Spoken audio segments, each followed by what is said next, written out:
नमस्ते दोस्तों, स्वागत है आप सभी का आप ही के चैनल पर। और मैं अनुपमा एक बार फिर से हाजिर हो गई हूँ ग्रहों की स्थिति के बारे में चर्चा करने के लिए। और आज मैं बात कर रही हूँ तुला राशि के बारे में। तुला राशि के बारे में आज मैं बात इसलिए कर रही हूँ क्योंकि इनके लिए अभी बहुत ही अच्छा समय चल रहा है और इसका इन्हें उपयोग करना चाहिए। देखिए, राशि फल का तो हम नहीं कह सकते कि सभी के लिए सेम रिजल्ट होगा, लेकिन गोचर का कुछ हद तक होता है क्योंकि ग्रह कुछ लंबे समय तक के लिए गोचर करते हैं एक दूसरे भाव में और फिर उसका रिजल्ट हमें देते हैं।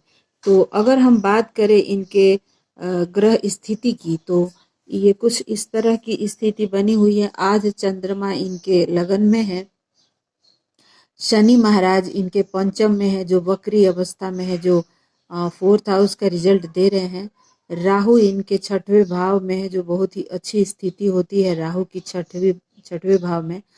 केतु इनका 12वें भाव में है और सूर्य बुध शुक्र इनके 10वें भाव में है। ये एक बहुत ही अच्छी स्थिति है। और गुरु और मंगल इनके 8वें भाव में है। तो ये ग्रहों की स्थिति है।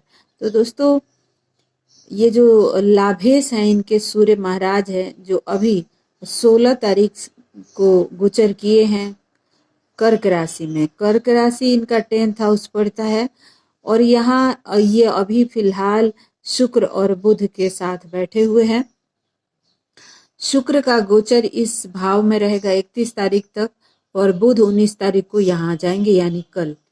तो दोस्तों, शुक्र और सूर्य का जो ये कॉम्बिनेशन है, जो ये युक्ति है, वो आपके लिए बहुत लाभदायक होने वाली है।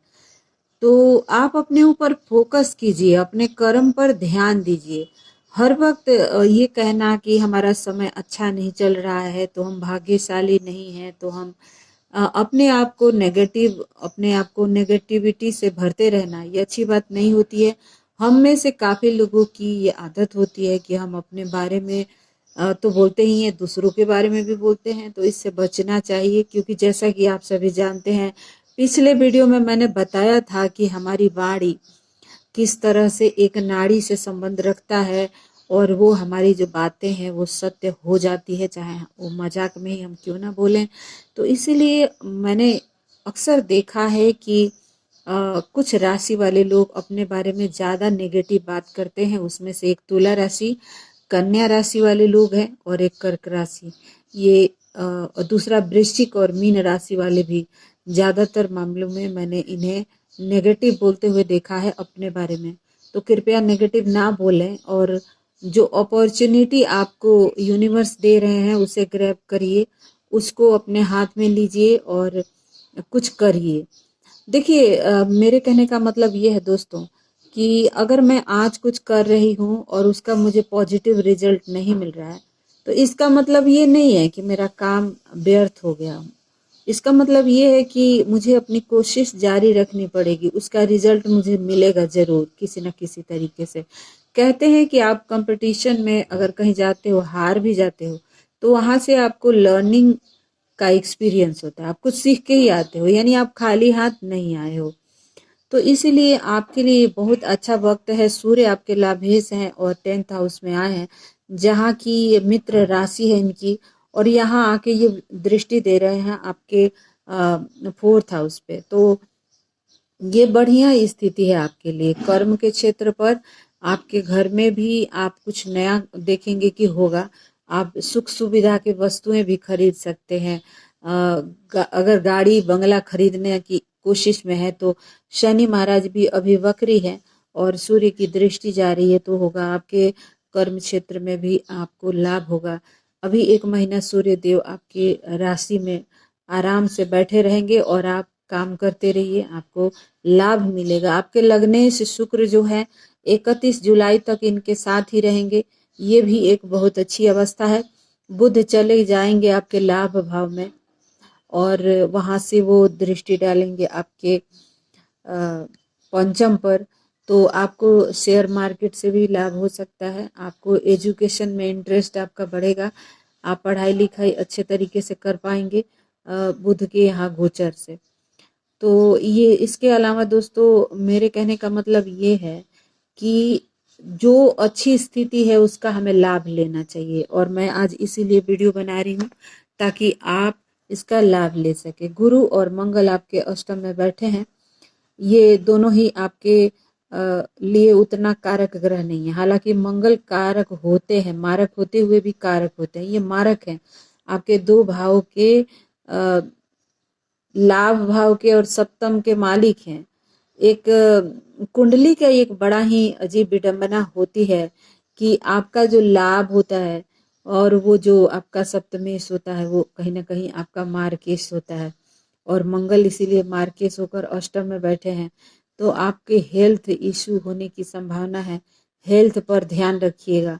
हालांकि गुरु हैं, गुरु जो है स्थान हानि करते हैं बैठ के, तो यहाँ पर ये इनके बुरे प्रभाव को कम तो करेंगे ही, इस भाव के प्रभाव को भी कम करेंगे। हालांकि ये दोनों ही मिलकर आपको बहुत अच्छा रिजल्ट नहीं देने वाले हैं, परंतु आपको अपना ध्यान रखना चाहिए। आपको बहुत ज़्यादा मीठा खाने को मन करेगा और इसके वजह से आपको बचना चाहिए, क्योंकि इनकी जो दृष्टि है वो जा रहा है आपके सेकंड हाउस पर, खान पान के भाव पर। मीठा खाने को बहुत मन करेगा आपका। और इसके अलावा एक दृष्टि इनका जा रहा है आपके फोर्थ हाउस पर, जो कि आपके घर के लिए बहुत अच्छा है। आपके घर में शुभता हो सकता है और घर का और मन का माहौल जो है वो अच्छा रहेगा।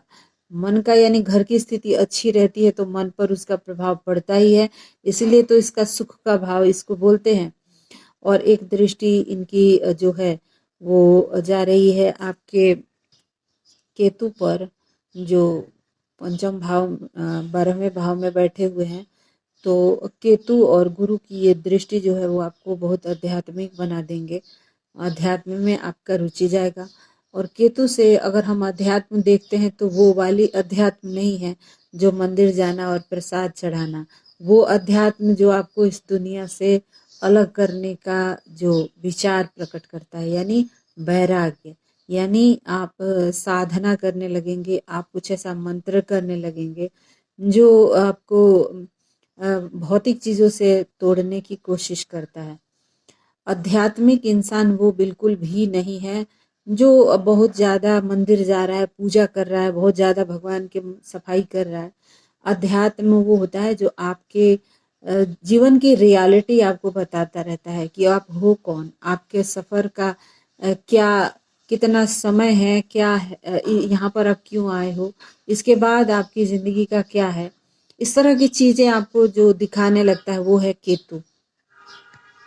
तो जब गुरु के साथ यानी एक सात्विक ग्रह के साथ इसका आई कांटेक्ट होगा तो कुछ ऐसा स्थिति बनेगा, लेकिन वो भी कोई बुरी बात नहीं है। अध्यात्म तो चाहिए ही चाहिए, सभी को चाहिए। तो दोस्तों इस तरह से आपके ग्रहों की स्थिति बनी हुई है और आपके लिए बहुत अच्छा समय चल रहा है, तो इसे अपने हाथ से जाने मत दीजिएगा। अब शुक्र भी यहाँ से निकल के आपके लाभ भाव में जाएंगे और आपको बहुत लाभ कराएंगे। तो इस स्थिति पर आप अपनी नज़र रखिएगा और एकदम लगातार आप सकारात्मक रहिएगा, यही कहना था आपको। और अब लेते हैं आपसे विदा। Thank you so much for watching. सर्वे भवन्तु सुखिनः।